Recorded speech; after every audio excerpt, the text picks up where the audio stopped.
Boa noite, todos e todas. Estamos começando mais uma live aqui na página. O tema de hoje vai ser racismo ambiental e suas implicações.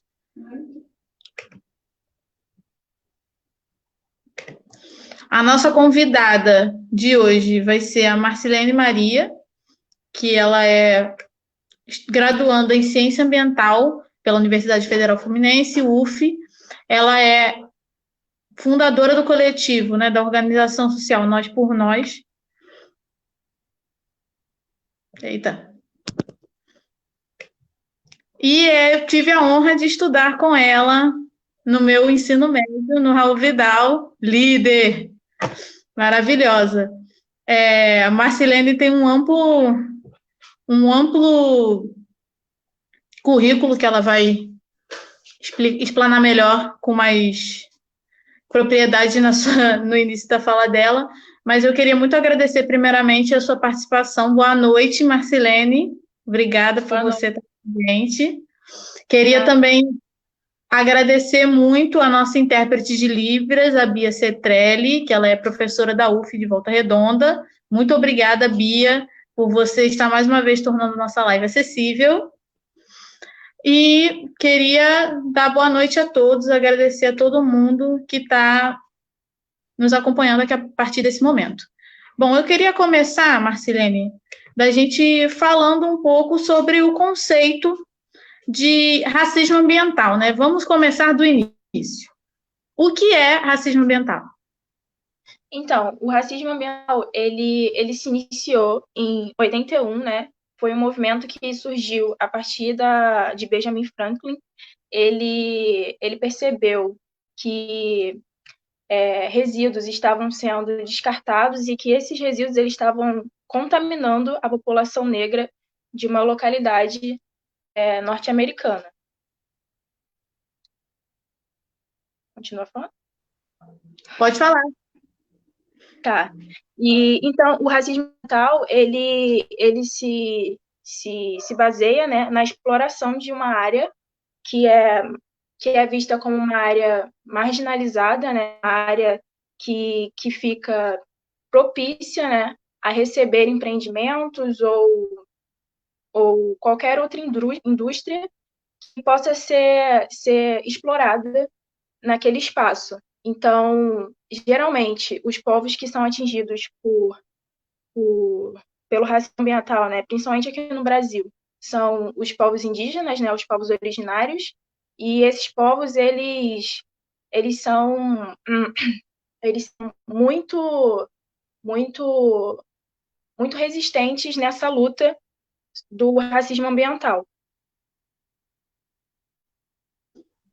Perfeito. Você falou muito de povos originários, mas a gente também tem outras populações, né, que podem ser afetadas pelo racismo ambiental, né, como, por exemplo, caiçaras, população ribeirinha, quebradeira de coco, enfim, todas essas quilombolas, todas essas populações que são consideradas à margem, vamos dizer assim, né, que não estão dentro dessa forma de vida desse sistema, né, econômico que a gente vive atualmente, né? Então eles são sempre colocados à margem, né? E como esse racismo ambiental ele se manifesta para essas populações?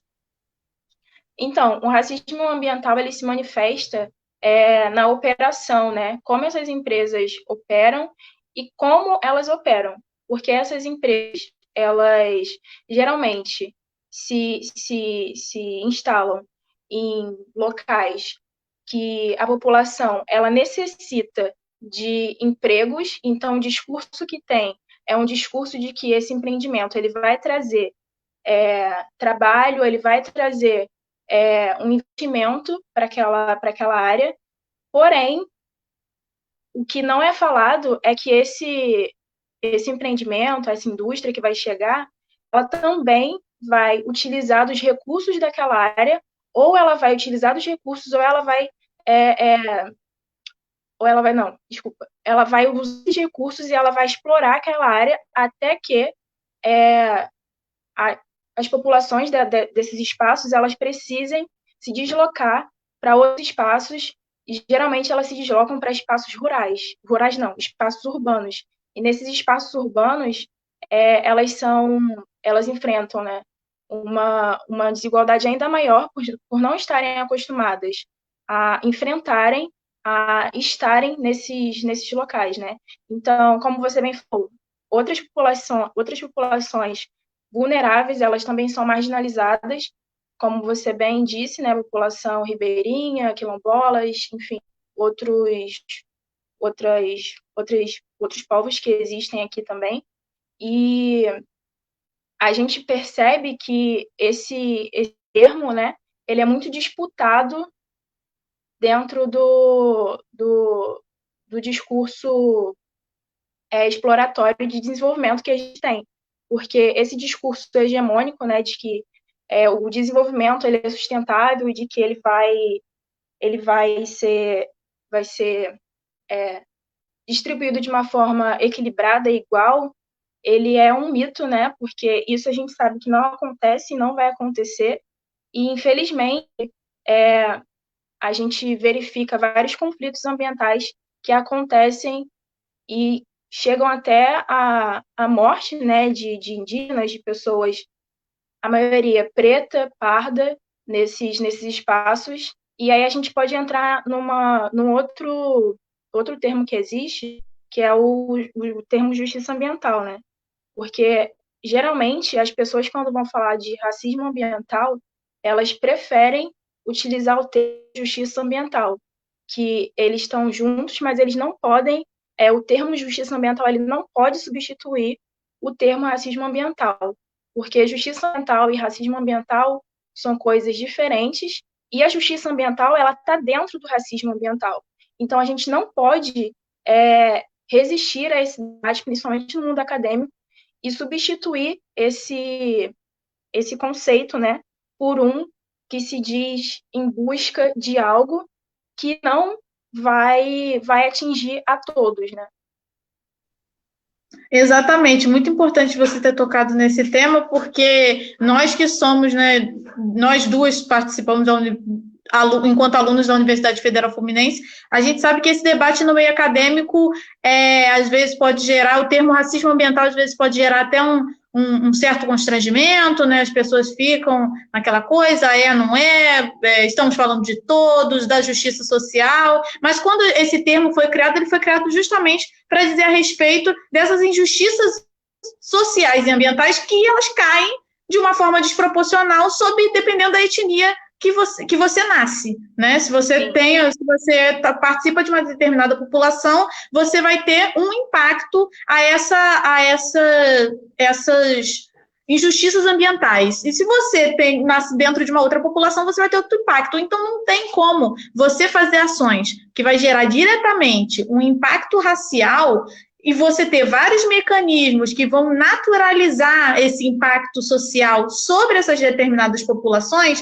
e você simplesmente chamar de apenas injustiça ambiental, né? Você acaba invisibilizando essas populações que vão sofrer diretamente e que a gente sabe que no nosso Brasil, que é um país racista, né, que é um país estruturado no racismo para todas essas populações, e quando a gente está falando aqui, a gente fala majoritariamente da população negra, mas a gente tem que falar também que essas outras populações, a população indígena foi dizimada, né, basicamente, as pessoas que são hoje estão lutando para sobreviver, essa é a realidade, e essas outras populações, que são essas populações que não são encaradas como brancas, né? Por mais se a gente estiver falando do sertanejo, se a gente estiver falando do quilombola, a gente está falando do quebrador de coco, a gente está falando da população ribeirinha, elas não vão ser consideradas como brancas, assim como, né, apesar de alguns terem a pele clara, assim como as pessoas brancas das grandes metrópoles, né? Então, é muito importante.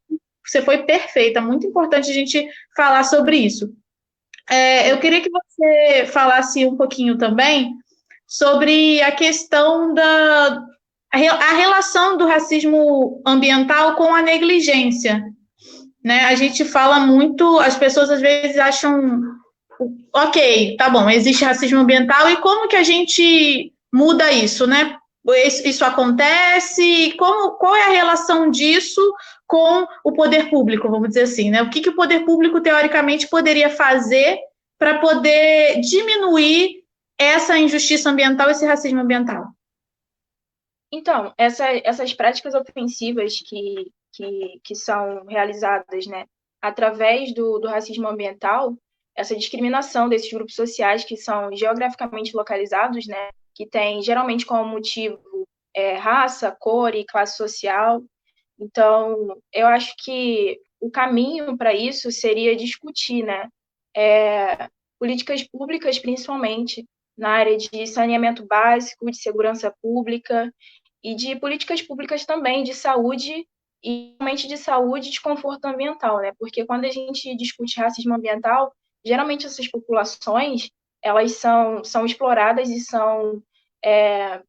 elas são desapropriadas, né? Elas são esquecidas quando o assunto é saneamento básico. E aí a gente pode falar sobre saneamento básico no sentido de esgoto, de coleta de lixo, de tratamento de água, também distribuição da água, porque, por exemplo, quando a gente está enfrentando uma pandemia, tem populações, tem locais, né, que eles não estão tendo acesso à água, que eles não têm, né, tratamento de esgoto, e no Brasil, principalmente, o tratamento de esgoto, ele é muito precarizado, e a gente sabe, né, que nessas áreas periféricas, o tratamento do esgoto ele não acontece, né? O esgoto ele é despejado de forma totalmente irregular e isso mostra, né? Isso faz com que a gente enxergue essas injustiças. Porque, por exemplo, quando você frequenta um lugar que vou falar de Rio de Janeiro, né? Do Espaço Rio de Janeiro. Quando a gente frequenta, quando você vai visitar a Barra da Tijuca, por exemplo, você percebe a diferença que tem tanto da locomoção para você chegar até lá, que é um período muito longo de viagem, enfim. A gente pode falar sobre transporte também, isso está dentro desse assunto. E se você for verificar, né, por exemplo, na área da Barra da Tijuca, não tem nenhum empreendimento que ocasione a poluição de algum espaço ou de uma área que esteja ali próxima localizada. Então, se você vem, por exemplo, aqui para São Gonçalo, você consegue identificar vários empreendimentos que se instalam, né, como eu falei, com aquele discurso de desenvolvimento, enfim, mas que no fim acabam por dizimar os poucos recursos ambientais, né, que são vistos como recursos ambientais que existem nesses espaços. Então, o caminho, para mim, é esse tratamento de saneamento básico, saneamento ambiental, né, segurança pública principalmente, e isso caminha por isso que eu falei, tratamento de água, tratamento de esgoto, distribuição igual, né, desses indicadores que eu acabei de falar. Porque as políticas públicas, elas de saúde mental principalmente, elas vão fazer total diferença na vida dessas pessoas, né? Tanto no quesito de frequentar os espaços, de estar em espaços, quanto no quesito de se sentir confortável naquele espaço, né? Porque, por exemplo, se você frequenta uma praça, você vai ter ali vários resíduos sólidos despejados naquele espaço, e enquanto em outros locais você anda numa rua e você não vê um plástico de bala no chão, sabe? Então, essas injustiças e essas diferenças, elas se refletem nisso, né? Nessas políticas que não são aplicadas e não são distribuídas de forma igual. É muito interessante você ter falado essa coisa de ter lugares de que a gente lida com resíduos sólidos e lugares que a gente não vê um papel de bala, porque às vezes as pessoas acham que isso tem só a ver com a educação, né? É claro que a educação ambiental ela é importante, mas as pessoas às vezes colocam muito isso como uma coisa exclusiva da população. Ah, a população é mal educada, a população, joga lixo no chão. E aí, quando a gente tem, por exemplo, né, alguns anos atrás, quando o Newton Molim assumiu em São Gonçalo a prefeitura e ele deixou 3 meses quase sem coleta de lixo, e a cidade parecia um lixão, né? E isso a gente está falando do centro da cidade, que dirá, né, os bairros mais afastados, né? Então, se o centro da cidade já parecia um lixão, a gente não pode falar que isso é apenas, né, uma vantagem da população, falta de educação da população, né? A população vai despejar o lixo dela aonde? A coleta de lixo não vai passar, e aí? Né? Vai ser só essa coisa da gente fazer essa reciclagem? Exato. Se você andar por São Gonçalo e andar por Niterói, eu percebi muito isso quando eu entrei para a universidade, né? Você não consegue, você vê poucas lixeiras pelas ruas, pelos espaços que você passa, principalmente nas avenidas principais. Mas enquanto que Niterói, cada rua que você anda, você vê uma lixeira, sabe? Então, não cabe, como você bem falou, julgar isso só como um problema das pessoas, da população, que joga o lixo no chão, enfim.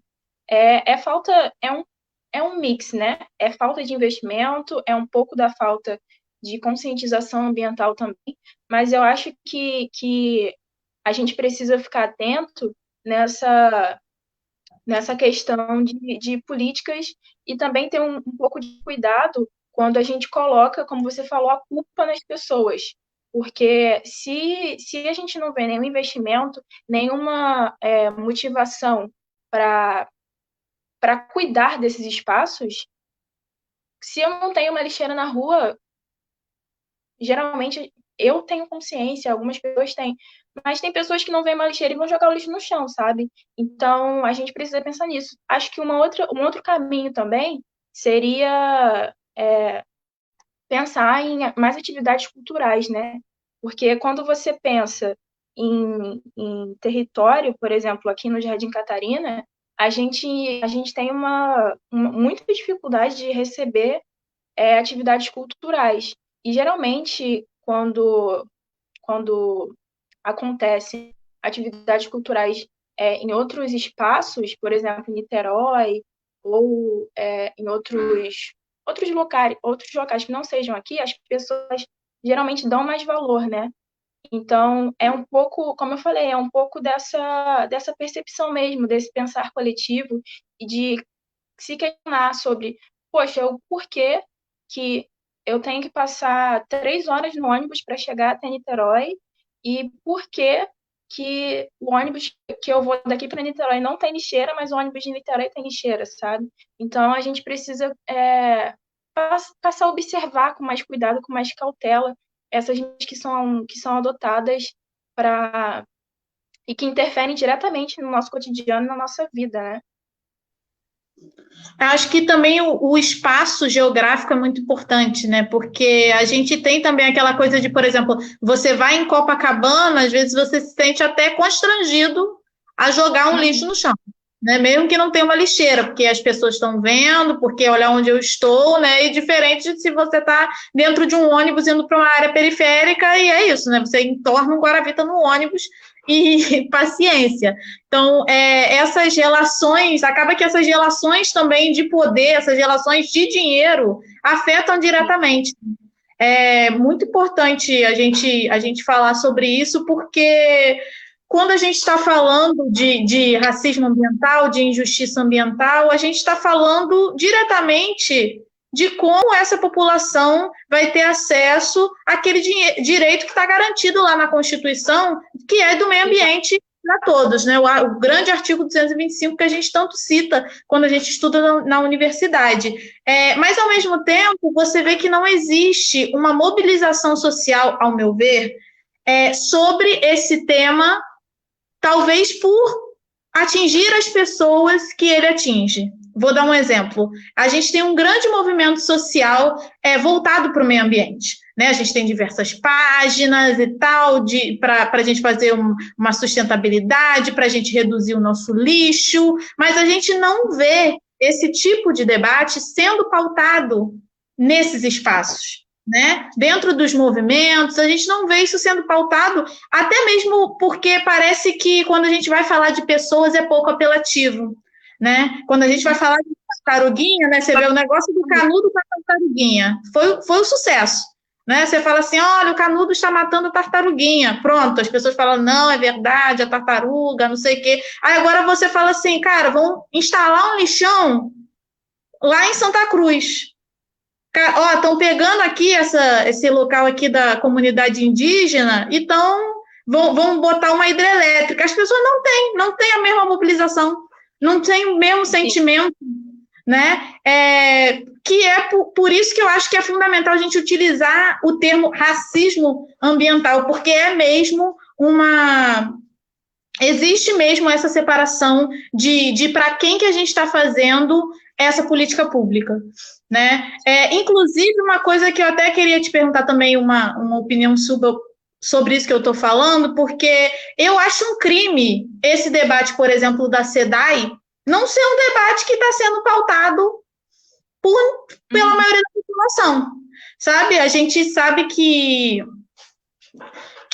o saneamento básico é o principal para a gente poder ter um acesso mínimo de qualidade de vida, né? É um problema de saúde pública, mas é um problema de meio ambiente também, e a gente tem espaços que a gente não chegou nem a água ainda, né? Que dirá esgoto, que dirá drenagem é uma coisa assim de outro planeta, né? Mas que dirá o mínimo, que é água e esgoto, né? E as pessoas não põem isso em pauta. A gente conseguiu aprovar a sacola plástica, a redução da sacola plástica, e a gente não consegue falar sobre isso. É uma coisa que não cola, que não pega, sabe? O que você acha sobre teoricamente, essa barreira, talvez, assim, da gente falar em saneamento básico, porque é um negócio tão importante, é uma coisa que todo mundo fala que é tão central, mas quando chega mesmo nesse momento, assim, no momento de debater um assunto sobre, as pessoas meio que põem o pé no freio, né? E não falam sobre isso, acabam falando sobre outras coisas ou dando prioridade a outras coisas. Eu acho que vai muito pelo caminho do interesse, né? A quem interessa esse discurso, esse debate, principalmente sobre a água e sobre saneamento básico. Quais são as motivações, né? Porque a gente já sabe desde muito tempo que saneamento básico não é um problema de hoje e que planejamento urbano também não é um problema de hoje e que ambos precisam estar interligados, né? Planejamento urbano, saneamento básico, enfim, arquitetura, planejamento, enfim, isso precisa estar conectado. Então, quando a gente tem planos, programas, projetos que discutem sobre isso, mas que não que ignoram, mas que passam batido, né, por esse caminho do saneamento básico, a gente acaba por enfrentar um desequilíbrio, né? Porque o meio ambiente, como você bem disse, ele está muito conectado com essa questão do saneamento, principalmente do saneamento ambiental. Então, se a gente não tem tratamento de água, se a gente não tem acesso à água, se a gente não tem esses cuidados básicos que uma população deveria ter, que tem direito de ter, inclusive, é um direito, não é algo que vozes da minha cabeça disseram, está na Constituição, é um direito nosso, é um direito da população. Então, é muito sobre isso, né? A quem interessa discutir e debater e entrar nesse assunto, né? Porque a gente sabe que esses atores sociais que estão envolvidos nesses diálogos, essas grandes corporações, têm interesses e esses interesses, como a gente bem sabe, eles não vão atingir e afetar a todas as pessoas. E aí entra nessa questão também a gente pensar nesses conflitos, né? Porque esse racismo ambiental, ele vai gerar conflitos ambientais. Então, esses conflitos, eles acontecem por isso, porque atores sociais diferentes têm intenções diferentes e é importante falar também que dentro disso vai entrar a justiça ambiental, né? Porque não tem como a gente acontecer um conflito e ele não ser pautado e não ser discutido de forma igualitária, de forma a obter justiça, de forma pensando, né, na saúde da população, na saúde do Brasil.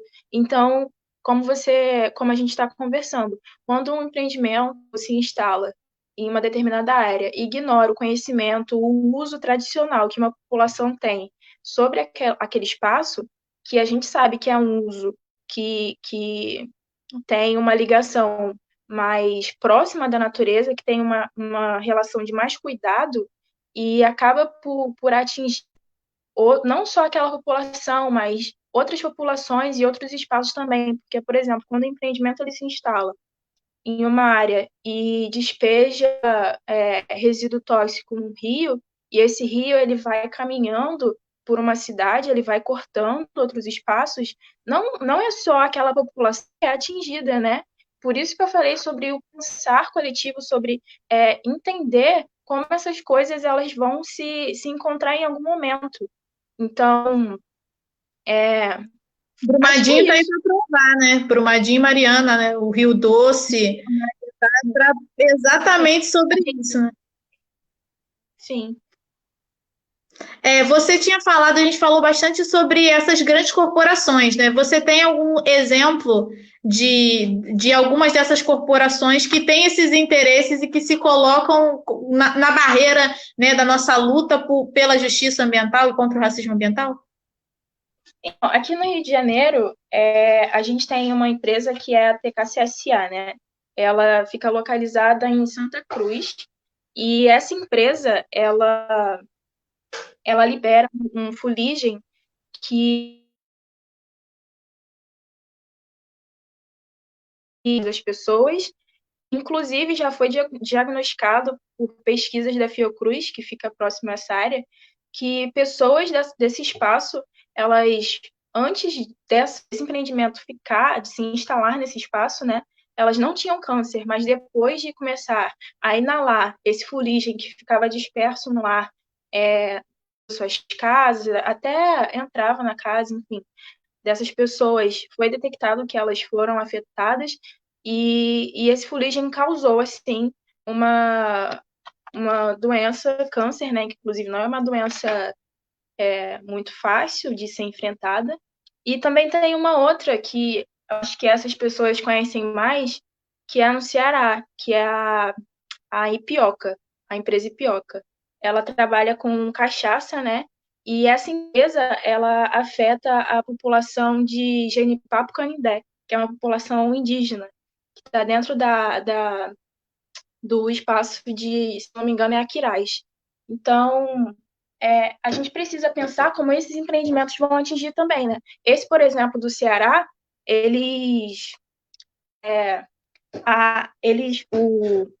Meu Deus, espera. Tô nervosa. Respira. Então, eles liberam o nome, que se eu não me engano, o nome é vinhoto. Esse vinhoto, ele é um resíduo que é produzido após o processo de fabricação da cana-de-açúcar. Então, esse vinhoto, quando é despejado na natureza, ele percorre, né, o caminho, ele entra no solo, prejudica o solo, e isso afeta aquela população, aquela comunidade, né?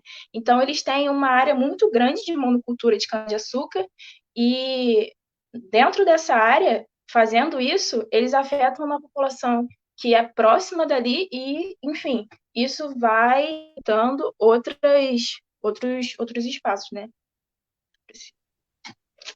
É isso. Sim, perfeito. Aqui, ó, tem muitas mensagens aqui de apoio. Tá todo mundo, bebe uma aguinha, Márcia, tá todo mundo falando, estamos contigo, tá arrasando, tá perfeita.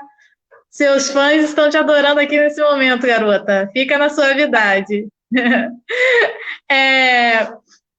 Acho que é importante a gente falar também sobre o que esse processo, que a gente também fala muito de como desses locais que são colocados, né, mas também a gente precisa falar do inverso, né? A gente fala muito, por exemplo, né, de colocar o pó da morte lá em Santa Cruz, mas a gente também precisa falar desse espaço que é quando algum local fica mais valorizado, né? E aí você acaba retirando essa população daquele local que é o que acontece às vezes até com populações mesmo indígenas e quilombolas, né? Por algum motivo aquele espaço ele é visado pelo interesse econômico e aquelas pessoas elas são obrigadas a se remover, a serem removidas para ir para outros espaços que sempre vão ser espaços da periferia, né? Sempre vão ser os piores espaços, para poder em prol de puramente e simplesmente o interesse econômico, né? Eu queria que você falasse sobre isso. Então, eu acho que isso se relaciona muito com o momento de pandemia que a gente está vivendo hoje, né?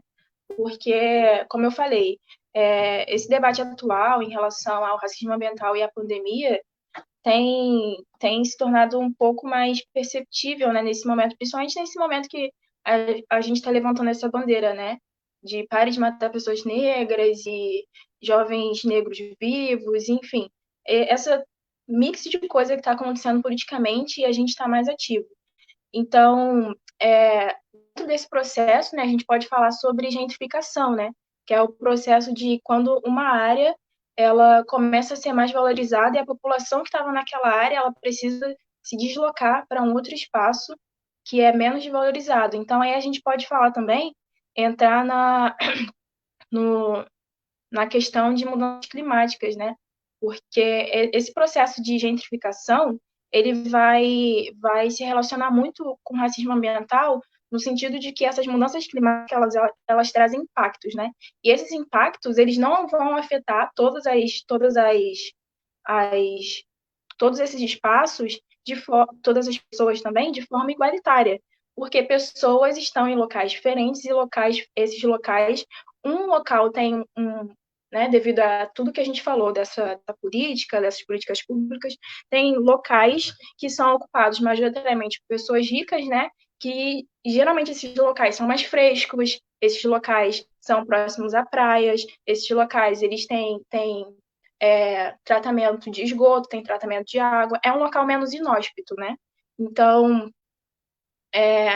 a gente pode relacionar isso com gentrificação climática, que é um conceito que está vindo à tona agora, e dentro da estrutura desse impacto, ele tem surgido, né, tem aumentado essa conversa, porque quando você pensa nessa ocupação desses espaços, né, dessas pessoas mais pobres para essas pessoas mais ricas, vão surgir pessoas que vão se refugiar em outros espaços, né? Então, esses espaços, eles vão estar, geralmente, eles estão localizados em áreas periféricas e áreas que não tem nada do que a gente já citou anteriormente, e aí entra na questão da vulnerabilidade ambiental, né? E aí a gente pode citar São Paulo como exemplo disso, porque em São Paulo existem pontos, né? Tem locais também no Rio de Janeiro que facilmente a gente consegue dialogar, porque essa vulnerabilidade ambiental, ela não é percebida, né? Em todos os espaços, em todos os territórios, como eu falei no exemplo anterior, né? A Barra da Tijuca se encaixa perfeitamente nesse termo de gentrificação climática, porque na Barra da Tijuca você tem um clima muito diferente, por exemplo, de um clima que você vê em Santa Cruz, ou de Bangu, né, que falam que é mais quente. Então, se você for num dia muito ensolarado na Barra da Tijuca, se você for num dia muito ensolarado em Santa Cruz, enfim, Campo Grande, você vai sentir uma temperatura completamente diferente, sabe? Então, acho que é por esse caminho. Sim, é importante citar também as emoções, né?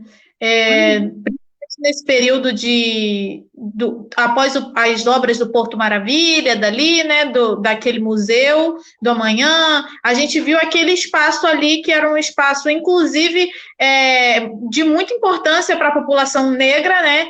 Que é um espaço que tem toda uma história e que foi um espaço que foi colocado de lado e que foram removidas aquelas pessoas em prol de um benefício econômico, né? Então acaba que, mais uma vez, a gente vê como isso impacta diretamente na vida dessas populações e o quanto é importante a gente dar visibilidade a esse tema. Aqui a Júlia está falando... Tu comentou aqui, Júlia Brião, gentrificação me lembra os casos das regiões litorâneas do Rio. Búzios, por exemplo, locais que haviam uma comunidade tradicional ali, mas que a especulação imobiliária e o turismo fez com que essas pessoas precisassem sair dali. Arrasou como sempre, Marcilene. É isso, né? É exatamente sobre isso, né?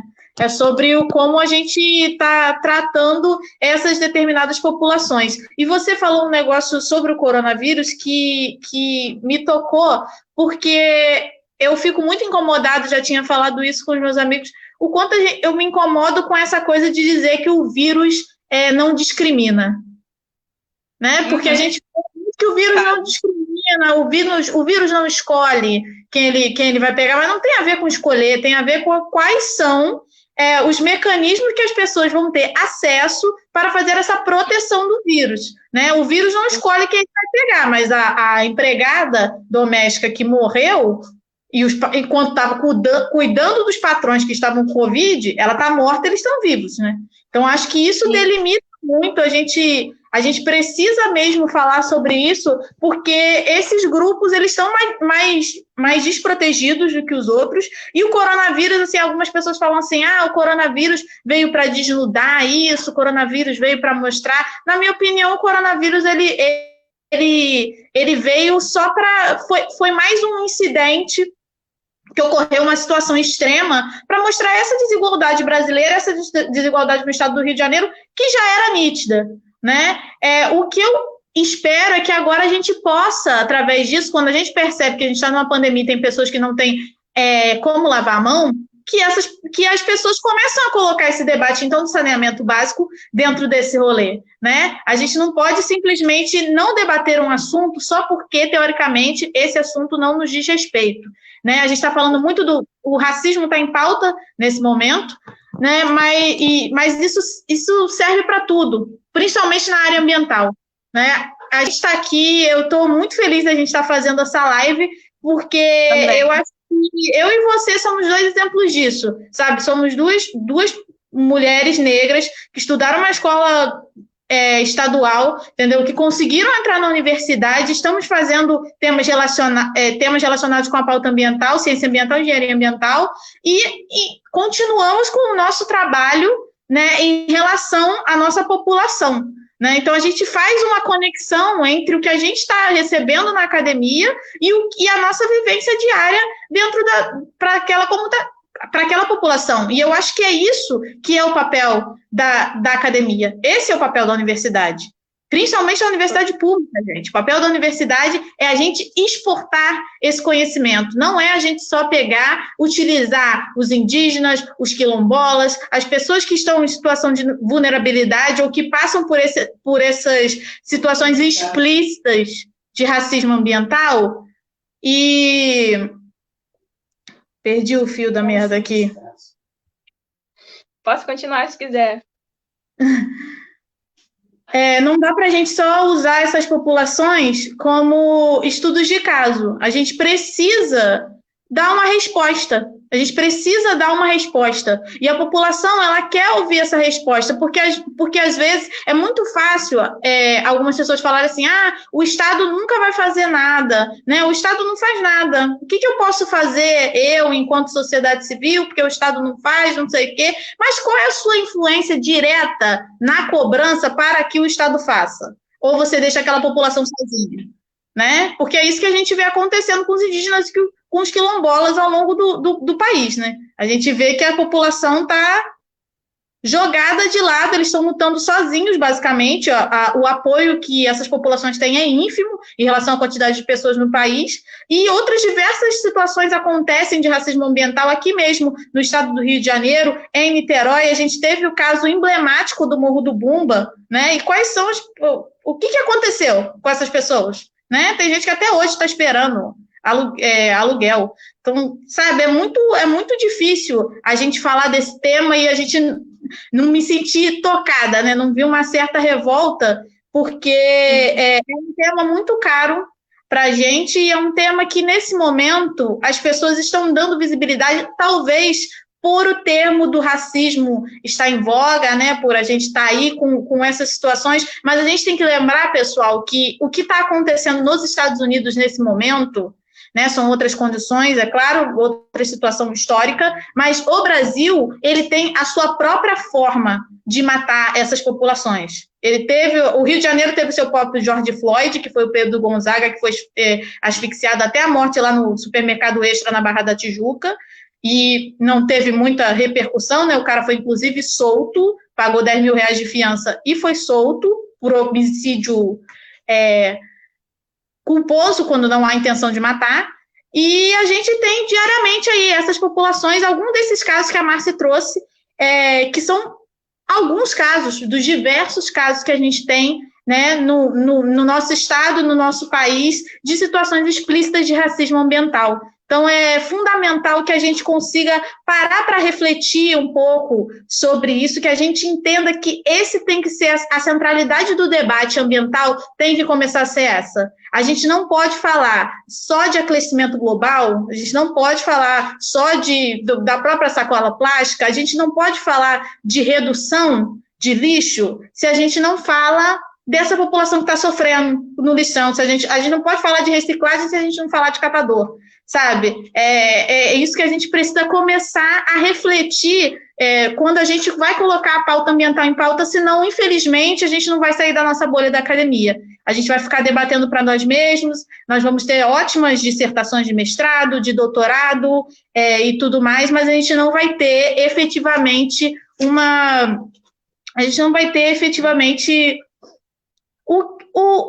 passar para a sociedade, né? A sociedade não vai ter essa resposta e acaba que esse vai ser um tema que não vai ser ampliado, não vai ser debatido e não vai ser cobrado.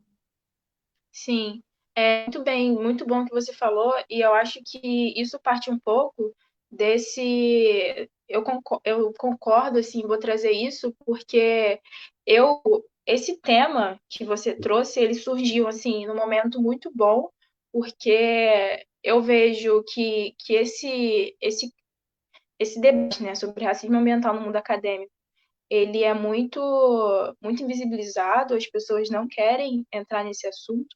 E aí a gente entra nessa discussão, né, do que é visível e do que é invisível, do que é visível para você e do que é invisível para o outro. Porque muitas pessoas não estão nessa realidade, né, principalmente dentro do mundo da academia. Então a gente tem que começar a questionar essa modernidade que a gente vive, essa racionalização que a gente tem em relação às vivências e começar a perceber, né, essa responsabilidade social, essa responsabilidade civil que a gente tem com o outro, com a população, enfim, principalmente nós que estamos dentro da academia, né? Porque, como bem você falou, a academia não é feita para ficar com conhecimento ali, discutindo ali e ficar ali. É para a gente trazer isso para cá para fora, para conversar sobre esse assunto aqui ao vivo para várias pessoas, com intérprete de Libras para as pessoas que quiserem também conseguirem entender, para eu conversar com a minha mãe, para eu conversar com meu pai, enfim. A gente precisa tratar desses assuntos porque não vai adiantar nada eu ficar conversando com os meus amigos lá da faculdade sobre isso, porque eu vou ficar conversando com eles que estão lá dentro, tá? Mas e quem está aqui fora, sabe? Então, a gente precisa ter essa concepção, né, do que é relevante, do que é irrelevante, e não dissociar a prática do discurso, né, porque isso existe muito, e eu percebo isso em muitas pessoas. Então, a partir do momento que você não dissocia a sua prática do discurso, aí sim você é uma pessoa coerente, aí sim você está fazendo ciência da forma certa.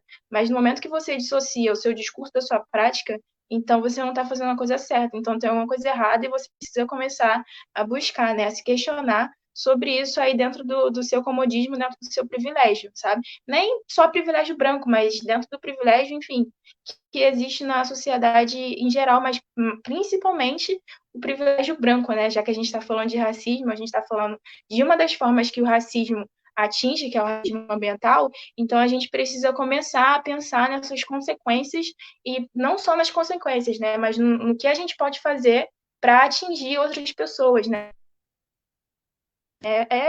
Acho que é isso. É isso, é exatamente isso.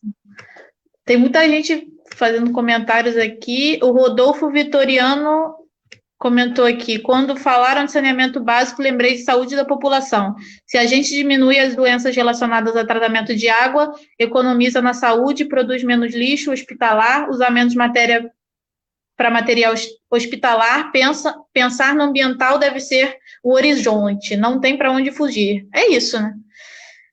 A gente A tem gente que... a gente tem que começar a pensar nisso, né? Porque o meio ambiente, ele está na gente. Nós somos o meio ambiente, a gente tá dentro disso, né? Do planeta, enfim. E as nossas ações de devastação e de exploração, se elas não forem questionadas e se elas não forem alteradas de uma forma que cause menos impacto, a nossa ação aqui vai deixar um desastre, que são coisas que já estão acontecendo, mas que podem ser muito mais acentuadas e que, infelizmente, se a gente não começar a se questionar, as coisas não vão mudar, né? E, como bem o Rodolfo falou, né? A gente está nesse momento de pandemia e a Fiocruz já lançou uma pesquisa falando que se a cidade do Rio de Janeiro voltar ao normal, é provável que a gente tenha que ficar de quarentena até 2024, né? Porque a gente ainda não tem vacina, os números de casos eles só aumentam, as pessoas continuam morrendo e ainda assim as pessoas estão ignorando esse momento que a gente está vivendo, né? De quarentena, de pandemia. Então, assim, beleza, vamos pensar na saúde pública, beleza, saneamento ambiental, beleza.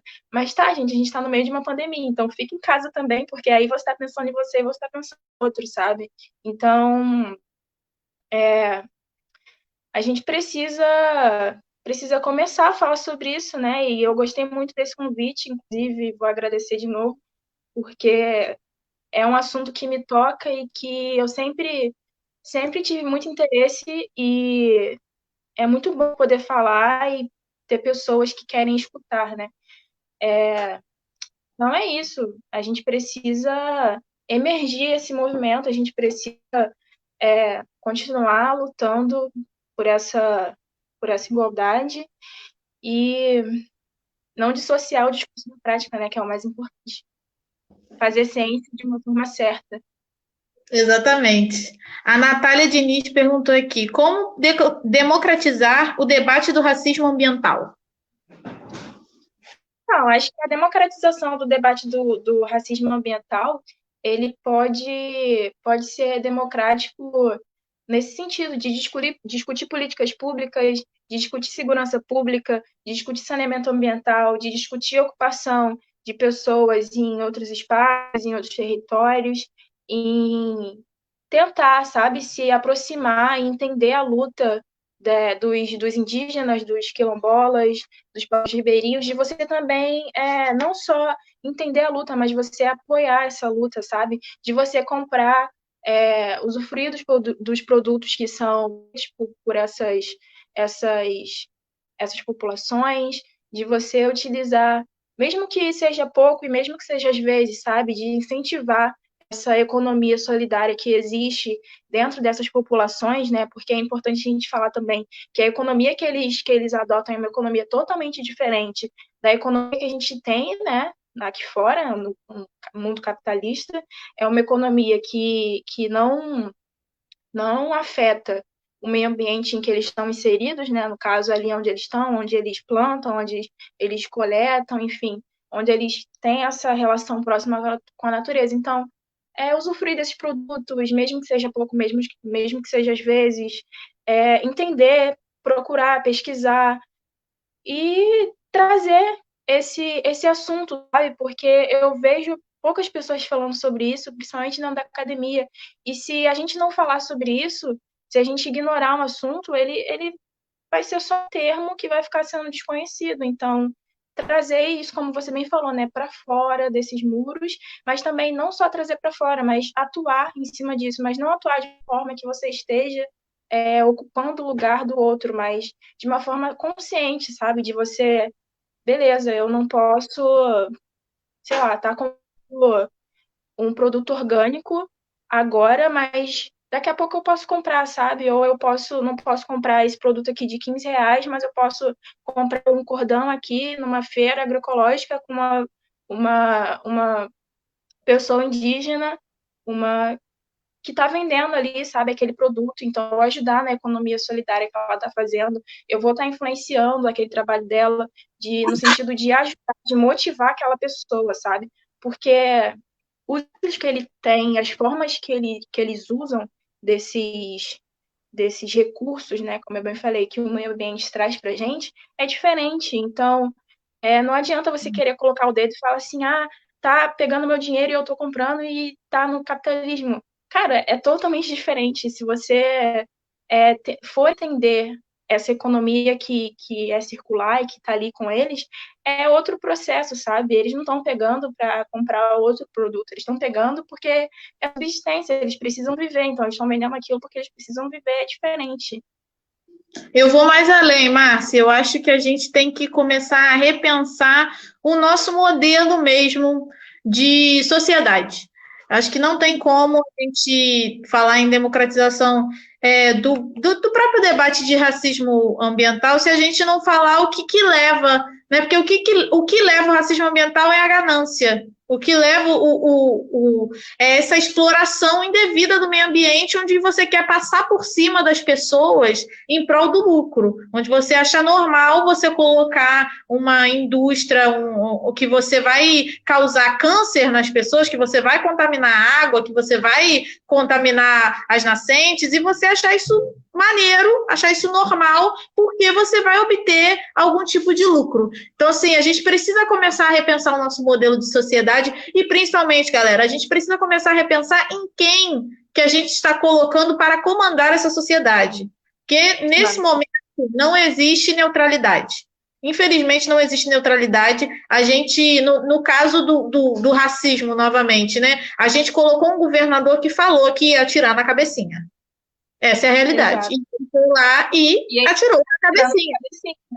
Ele cumpriu exatamente com o programa de governo dele na campanha. Então, assim, a gente tem que tomar muito cuidado com o que a gente está colocando lá, porque na hora que essas situações extremas acontecem, na hora que um Brumadinho Mariana acontece, na hora que um João Pedro morre da forma brutal que morreu, as pessoas ficam, meu Deus, racismo, que absurdo, vamos lutar contra isso, aí faz um movimento, não sei o quê, mas e quem que comanda quem que fez a licença ambiental para operar esses equipamentos, né?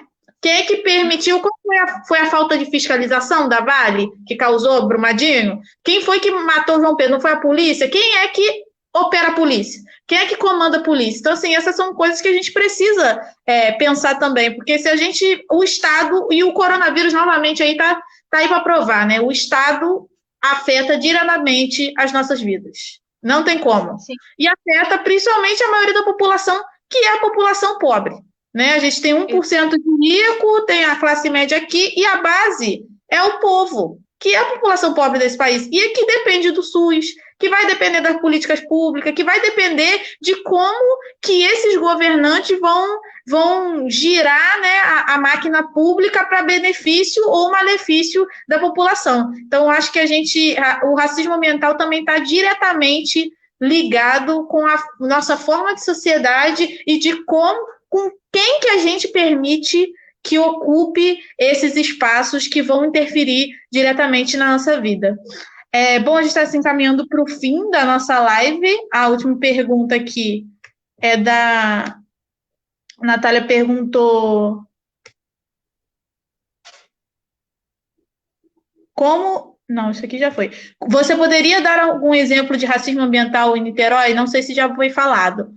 Bom, aqui em Niterói eu acho que o exemplo do Morro do Bumba é um exemplo emblemático, né? Que é um exemplo onde a gente teve um lixão que foi fechado, e aí depois a gente passou até a ocupação das pessoas, né, por motivos de vulnerabilidade no lixão, e quando teve vários estudos das universidades e tal, dizendo que aquilo ali ia dar um problema em algum momento, por causa do gás metano e tudo mais, e mesmo assim, a opção da prefeitura foi urbanizar, falar, vamos lá, é isso, vocês estão morando aí, tudo bem, vamos asfaltar, vamos chamar isso aqui de bairro, vai dar certo, né? E chegou 2010, não deu certo. O morro abriu, as pessoas morreram. e quem não morreu ficou desabrigado e está aí numa luta até hoje de como é que vai ser, como é que é retomar a vida. Então, assim, esse é um exemplo, para mim, não sei se a Márcia tem outro exemplo aqui em Niterói, mas para mim esse é um exemplo clássico de racismo ambiental na nossa cidade e que define muito essa relação, né, do poder, do capital, com a relação de moradia das pessoas. Então, em Niterói eu não reconheço outro, assim, porque eu vivencio um pouco Niterói, né? Eu não moro em Niterói, então eu vejo algumas coisas, mas por notícias, ou enfim. Mas aqui em São Gonçalo a gente tem, por exemplo, um caso muito próximo, né? Que é a Comperj em Itaboraí, né? Então, a Comperj ela está em obra ainda, até hoje não finalizou, não está ativa, mas é um empreendimento muito grande e que trouxe impacto, mas que, como eu falei no início, né, chegou com aquele discurso de que ia trazer empregos, ia trazer trabalho e que, consequentemente, traz a renda, né, que é o que as pessoas precisam. Então, esse mercado não só de empresas, mas também mercado imobiliário, enfim, como bem a Helena falou, né, dessa dificuldade de acesso das políticas públicas, dessas regras desiguais, afetam totalmente. Então, aqui em São Gonçalo tem o caso da Copérj, né, e tem outros casos, assim, que a gente pode citar que não são diretamente relacionados a empreendimentos, mas que na vivência mesmo, você visualizando, você consegue, olhando com um olhar mais clínico, mais científico ou mais questionador, você percebe, por exemplo, a lixeira, que não tem lixeira na rua. Como uma cidade não tem lixeira na rua? Então, começar, sabe, a anotar essas coisas que eu falei. Acho que é isso. E, por fim, acho que como está finalizando, né, eu queria deixar algumas indicações que são o blog, né, Combate ao Racismo, tem um vídeo muito bom lá. Tem o mapa de conflitos também de racismo ambiental no Rio de Janeiro. O site é Mapa de Conflitos Rio de Janeiro, e aí só jogar no Google vai achar. E tem o outro, que é o Mapa da Desigualdade, que é da Casa Fluminense. E a Casa Fluminense tem um trabalho muito bom, esse mapa da desigualdade. Tem 23 eixos, tem 23 mapas, na verdade, com 5 eixos, que é educação, saúde, enfim, tem esses eixos aí, eu indico, assim, para quem quiser procurar, enfim, e tem vários outros documentários também interessantes no YouTube, tem coisas que vocês conseguem acessar, assim, com facilidade. Então, quem se interessar no assunto, eu indico que faça essas pesquisas, assim. Não indico que comece lendo texto, sabe? Começa vendo vídeo, começa pesquisando, e tem um outro movimento muito importante falar, que é a hashtag, né? Corona nas periferias. Se você jogar essa hashtag, você vai achar várias informações sobre o coronavírus nas periferias. E é importante a gente ressaltar isso, né? Que ele não é um vírus democrático, né? Ele não é um racista, mas a gente sabe quem é a população que é afetada pelo vírus, né? Então é isso. Bom, Márcia, a gente está se encaminhando aqui para o final da nossa live. Queria agradecer muito você, de verdade, pela sua participação. Você é incrível. Muito obrigado por você ter topado aqui participar com a gente. Queria agradecer muito também, de novo, a Bia, que é a professora da UF Volta Redonda e que é a nossa intérprete de Libras, tornando a nossa live mais acessível. E queria muito agradecer a todo mundo que participou aqui. A gente teve muito comentário, mas você vai ler depois aí, responder a galera. Teve muita gente comentando, participando. É muito importante para nós que esse debate tenha sido tão cotado pela população, que as pessoas decidiram dar uma ênfase a esse tema, gastar essa uma horinha de quarta-feira aqui com a gente, nos assistindo, porque esse é um tema muito caro para nós, esse é um tema que faz muita diferença na vida da maioria da população. Então, seguimos aí nessa luta por uma sociedade livre de racismo ambiental, por um novo modelo de sociedade, e estamos fazendo essa luta tanto na academia quanto na rua. É isso, gente. Muito obrigada pela participação de todos. Obrigada, Marci. Obrigada a você. Beijo, gente. Obrigada, Helena, de novo. Obrigada, Bia. Obrigada a todo mundo aí que participou e comentou. É isso, gente. Até a próxima. Nossa,